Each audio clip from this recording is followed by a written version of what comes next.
pièce originale écrite par Huguette Burroughs avec prologue et épilogue ajoutés basés sur une idée originale de Mario Gagnon et écrit par Robert Poirier du Théâtre de l'Amalgame de Cornwall. Une évocation de la vie des gens qui ont bâti notre ville de Cornwall, des gens venus d'ailleurs, qui se sont installés ici, qui y ont fondé leur famille et qui continuent de vivre selon leurs traditions, ayant tant bien que mal conservé leur langue, leur foi, leur culture et leur patrimoine.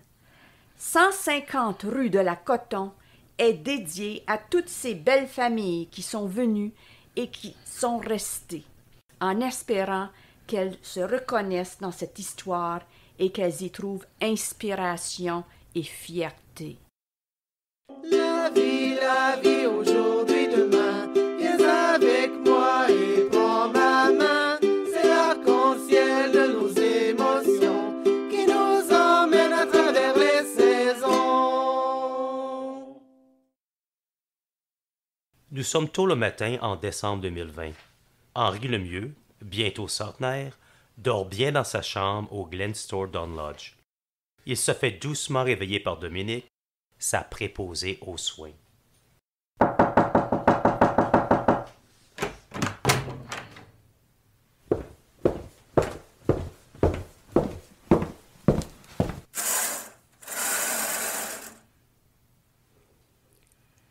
Bonjour, Monsieur Lemieux.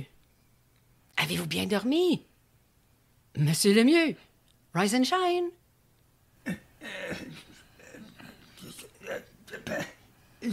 Quoi? Monsieur Lemieux, c'est Dominique, votre préposé. Il est temps de se réveiller. C'est une grande journée aujourd'hui. Bon, me voilà revenu. Tu parles d'une affaire? Un rêve, toi. J'étais loin d'ici. Vous étiez ailleurs. Monsieur Lemieux, vous êtes pas allé voir le bon Dieu toujours. Ben non. Tu sais bien que le bon Dieu ne veut pas, puis le diable non plus. Puis arrête, moi ça, c'est formalité. Mon nom, c'est Henri.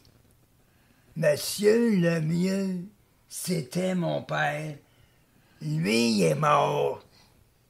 Moi, je suis toujours vivant. Toujours aussi craque-pas de matin. Mais c'est bon signe. Parce qu'à quelques semaines de votre centenaire, il ne faudra pas que vous creviez avant qu'on vous fête, là.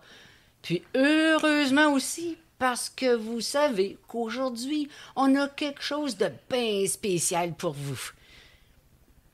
Coudonc, où c'est que vous étiez dans votre rêve, Monsieur Lemieux? Henri! Ah, excusez-moi. Où est-ce que vous étiez tantôt? Avant de vous réveiller, Henri? C'est comme si j'étais retourné en enfance. Je me suis retrouvé dans la cuisine, dans ma maison d'enfance, sur la rue de Coton. J'ai vu ma mère, puis mon père. J'étais bébé. Pourtant, ça faisait comme si je voyais, puis comme si j'entendais tout ce qu'il disait. Puis là, vous rappelez-vous où ce que vous êtes, là? Ben, voyons. Je suis au lodge, cette affaire. Au Glen Store Gun Lodge. Et vous rappelez-vous la date aujourd'hui? Ah, à mon âge, tous les jours se ressemblent. Mais je peux vous dire qu'on est au mois de décembre dans l'an 2020. Ben, vous êtes en bien bonne shape ce matin, Henri. Pour un homme de 99 ans. J'ai 99 ans, vous dites. C'est vrai. Je me sens pas pire. Je suis pas mal dans un bon état pour un vieux quand même. Pas pire pantoute pour un petit vieux. Puis une chance pour moi qui a un gros calendrier de pendu sur le mur derrière toi. Ben, votre mémoire est bonne. Puis si vous êtes toujours aiguissable, une chance, parce que vous avez de la visite aujourd'hui. Comment ça, de la visite? Ça fait longtemps que j'ai pas eu de visite. Qu'est-ce que se passe tout d'un coup qu'on vient me voir? Je suis pas malade toujours. Ben non, vous êtes en parfaite santé. Puis si on vous visite pas en personne depuis un bout de temps, ben c'est à cause de la COVID, Henri. Vous vous rappelez? Il y a la grosse grippe là, qui a frappé fort partout. La grippe, me semble que ça me revient un peu. Du monde à la fenêtre, il me semble. Oh oui, oui, c'est vrai. Vos enfants puis vos petits-enfants venaient vous voir, là, assis dehors en vous regardant par la fenêtre ce printemps puis cet été. On n'a pas le choix. Depuis que l'hiver est pogné, c'est plus difficile. C'est pour vous protéger, puis pour les protéger eux autres aussi. C'est une maudine de grippe, là, qui en a achevé pas mal. Ma femme, elle y est passée, hein? Vous vous rappelez, Monsieur Lemieux? Oui, c'est comme si je l'apprenais à nouveau chaque jour. Mourir toute seule de même, c'est pas humain. Ah, je le sais, Monsieur Lemieux. Vous avez raison, mais c'était pour vous protéger vous aussi, hein? J'aurais aussi bien de mourir avec. Ben voyons donc, Henri. Comme vous avez dit tantôt, le bon Dieu voulait pas vous avoir, puis le diable non plus. Puis ça a bien l'air qu'on va être obligé de fêter vos 100 ans. Ah oui, là, on se prépare pour le déjeuner, puis après ça, on va vous mettre bien beau pour votre visite. Dominique aide Henri à descendre de son lit et le prépare pour la journée. Nous sommes toujours au mois de décembre 2020 au Glenstore Dawn Lodge. Henri, notre futur centenaire, vient de terminer son déjeuner. Dominique, sa préposée aux soins, entre dans sa chambre pour ramener son plateau de déjeuner et pour le préparer pour une visite spéciale. Vous avez bien mangé ce matin, Henri? Il reste même pas un coin de croûte. J'ai pas l'appétit de mes 20 ans ou celle des hommes qui revenaient de leur chiffre de la factory de coton. Vous y avez travaillé à la factory, vous, hein? Quelques étés, mais j'avais pas la constitution pour travailler dans l'usine. Les bonnes sœurs de Saint-Louis de Gonzague m'ont encouragé à poursuivre mes études. J'ai fini dans les bureaux, dans la comptabilité. Laissez-moi vous passer un dernier coup de peigne. Voilà. Oh, beau comme un cœur. Maintenant, on est prêt à accueillir ta visite. Où est-ce qu'on va les rencontrer? C'est quoi ça, cette affaire-là que tu me donnes? Un miroir? Non, c'est une tablette, Henri. Drôle de tablette. Ça n'a pas l'air de pouvoir tenir grand-chose. Pas une tablette comme ça, voyons. Puis pas une tablette de chocolat non plus, mon aiguissable. C'est comme un ordinateur. Votre visite, elle va vous voir, puis vous entendre, puis vous aussi, vous allez les entendre. C'est comme un téléphone, mais avec des images. Cette maudite machine-là, je me suis jamais habitué à ça. Quand la coton est fermée, puis j'ai fini par travailler à l'usine de papier dans les bureaux de la paye, ils m'ont rentré les ordinateurs dans le bureau. Je me suis jamais bien emmouraché des pitons puis au clavier. Il est temps que je me retire.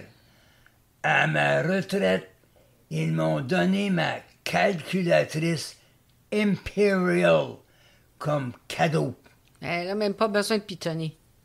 Voyez vous-même, pas de clavier.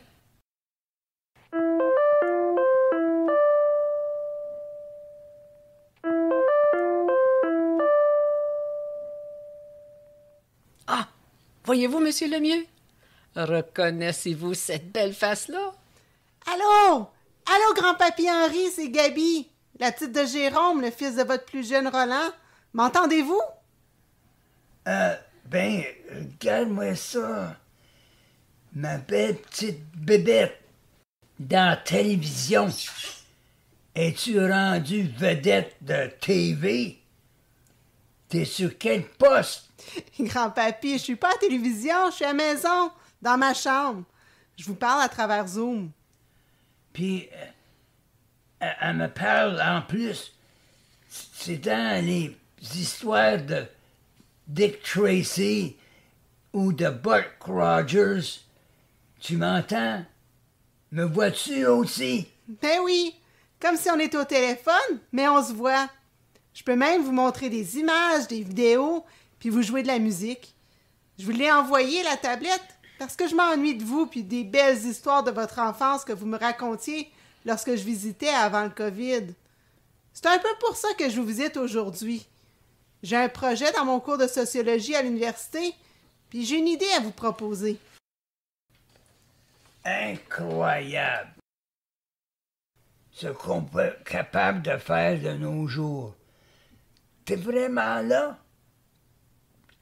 Je veux bien vouloir t'aider, mais je sais pas comment je pourrais.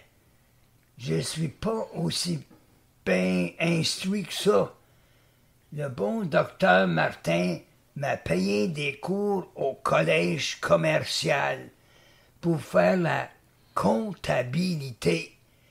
Mais je connais rien en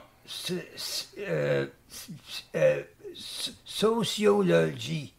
Vous en connaissez beaucoup plus que vous pensez. Ma recherche, là, c'est vous. Je veux raconter votre histoire dans le contexte d'une étude sur la migration des francophones à Cornwall et de leur contribution au développement économique, sur la politique, sur la culture et sur les organismes sociaux de la ville et des environs. J'en connais des choses, moi. Ben oui. Vous êtes un petit génie pas instruit, Henri. Dominique a raison, grand-papy. J'ai déjà un tas d'informations des registres de ville, des archives des paroisses, des gens de généalogie et archives Saint-Laurent, puis de mon père et de mon grand-père. Mais je voudrais bien que vous me racontiez vos souvenirs d'enfance ou des histoires de famille que vos parents ou vos frères et sœurs vous auraient contées. Question de mettre un vrai visage à l'histoire. Ah! Ben là, si vous voulez que je parle de moi-même, je suis bien capable. C'est mon sujet préféré. Ben, ça tombe bien. Votre arrière-grand-père est en bien bonne shape ce matin. Puis sa mémoire est bonne aujourd'hui. En plus que, dernièrement, je fais des rêves sur mon enfance. C'est comme s'il y avait toutes sortes de souvenirs qui me revenaient, comme si je retombais en enfance. On est aussi bien commencé tout de suite, tandis que c'est encore frais dans ma tête.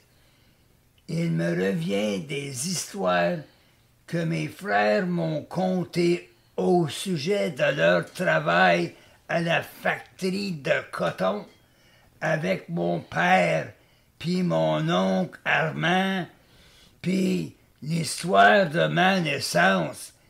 Il paraît que j'ai été bien malade tout petit.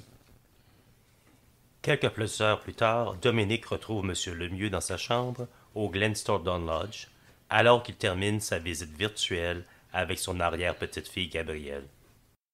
Mon Dieu, monsieur Lemieux, vous en aviez pas mal à raconter. Je suis passé vérifier quelques fois au courant de l'après-midi, mais vous étiez tellement engagé dans vos histoires, j'ai pas osé vous interrompre. Ça coulait comme de l'eau du fleuve. Vous avez même dépassé votre somme d'après-midi. Il est déjà presque l'heure du souper. On va dire bonjour à Gabrielle. Merci, grand-papy. Tu m'en as beaucoup appris. Des histoires que je suis tellement heureuse de pouvoir raconter à mon tour, puis à ma manière. Je suis bien heureux d'être de service, ma bébête. Je partagerai mon travail avec vous, c'est promis. Je vais vous laisser, mais je vais vous zoomer dans pas longtemps. Boum, boum, zoom, zoom, bye, bye.